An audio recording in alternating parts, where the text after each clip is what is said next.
आइए मैं अब एक ऐसे शायर से गुजारिश करूं जो थोड़ा माहौल को बदले।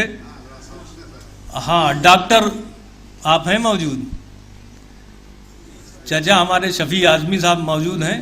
डॉक्टर अयाज साहब हमारे बीच में मौजूद हैं। मैं उनसे गुजारिश कर रहा हूं, नर्म लहजे के अच्छे शायर हैं। हाँ ठीक है।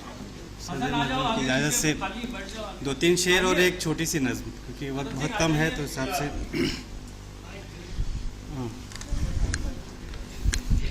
कश्मकश में हैं अभी हम क्या सुनाएं, कश्मकश में हैं अभी हम क्या सुनाएं, 10 तरस में आए पहले फिर बताएं। कश्मकश में हैं अभी हम क्या सुनाएं, 10 तरस में आए पहले फिर बताएं। और गामजन है मेरी जानिब एक रास्ता, गामजन है मेरी जानिब एक रास्ता, मुंजमिद है मेरी चाहत की शुआएं, मुंजमिद है मेरी चाहत की शुआएं। और अब हंसी मुझको भी आती है ज़्यादा, अब हंसी मुझको भी आती है ज़्यादा, सीख ली मैंने भी दुनिया की अदाएं, सीख ली मैंने भी दुनिया की अदाएं। और सूखते दरिया से मिट्टी काटकर, सूखते दरिया से मिट्टी काटकर, सोचते हैं उससे ही कश्ती बनाएं, सूखते दरिया से मिट्टी काटकर, सोचते हैं उससे ही कश्ती बनाएं। और एक छोटी सी नज़्म 1 मिनट की होगी, जिसका उन्वान है बादल।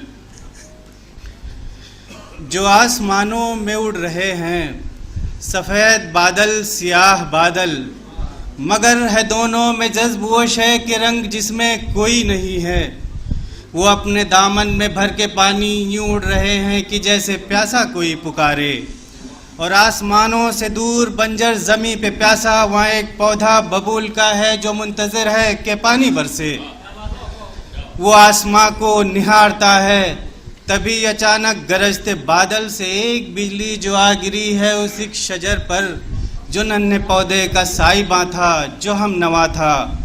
वो पेड़ बिजली की जद में आकर झुलस गया था और उसके रेशों से पानी ऐसे टपक रहा था कि जैसे जख्मों से खून टपके।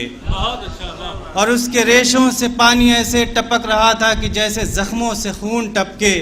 ये सारे मंजर को देखकर वो उदास नज़रों से आसमां को निहारता है और चीखता है, हम ऐसे बंजर के इन दरख्तों पे और कितने दहकते शोलों को पानियों से गिराएगा तू।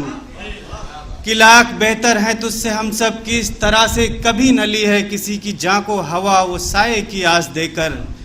पुकारता है वो बादलों को कि कैसा पानी है तेरे अंदर जो मौत बनकर उजाड़ देता है ऐसे पेड़ों को जिनके लब पर न कोई शिकवा है ना गिला है।